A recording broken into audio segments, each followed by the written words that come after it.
I'm joined now by Edward Foley, the Ebersold Chair in Constitutional Law at The Ohio State University, and Amber McReynolds, CEO of the National Vote at Home Institute and a member of the National Council on Election Integrity, which launched the Count Every Vote campaign.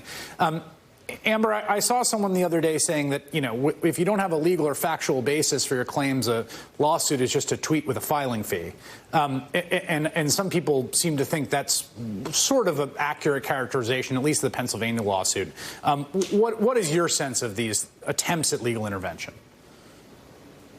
Well, look, poll watching and observation has a legal and fundamental process in place in every state. And so some of these lawsuits popping up at the last minute, and I've looked at a few of them, are alleging different things that, frankly, are a bit frivolous and seem out of place given the process that we're in right now, and given that poll watchers have had access in all of the states where it's alleged that they haven't. So I think it's really just an attempt to interfere with the process, and obviously we need to make sure the laws are being followed in every state, and the safety and access for watchers, but also for the election workers that are working in these counting facilities are observed and are followed correctly.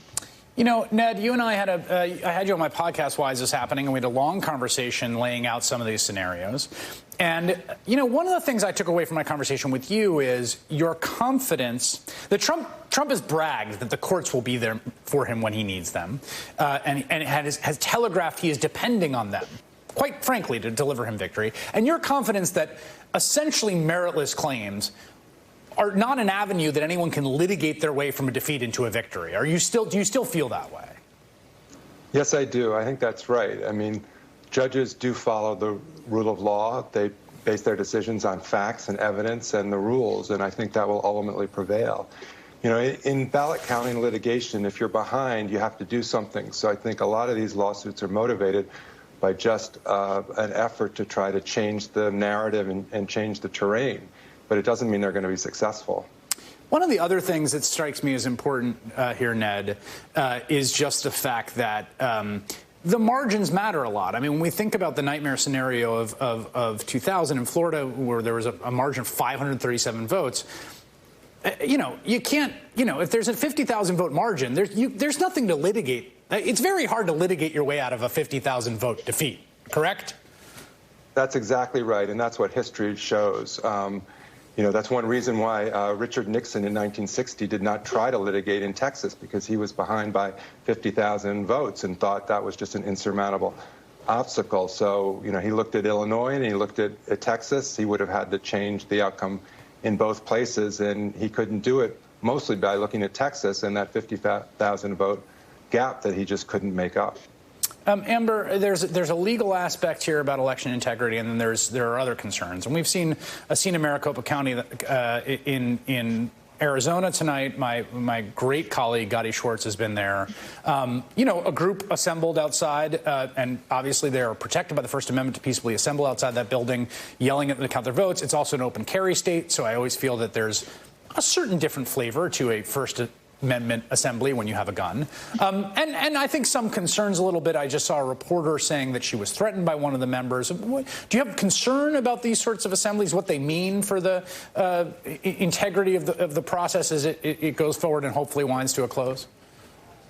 Well, it can certainly be intimidating for election officials that have been in there working long hours and trying to count every vote. I mean, this process is pretty simple. Voters vote, and election officials count every vote. And that's really what's happening right now in every single state around the country. According to the laws on the books in every state, this process is finishing. It's coming to a close.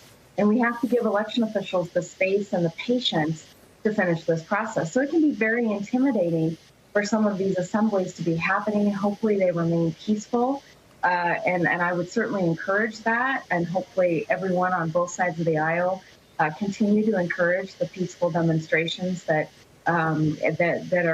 folks have an eligible right to do. But it can be very, very intimidating, especially in a very stressful environment like election officials are facing.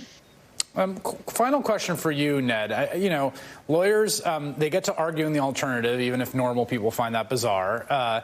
You don't have to have a logical consistency across different venues if you're filing a bunch of lawsuits. But it is striking, nonetheless. The pattern here is, calls to count votes in states where they're behind and need to make up votes, and interventions to stop them in states where they are ahead and afraid they will fall behind.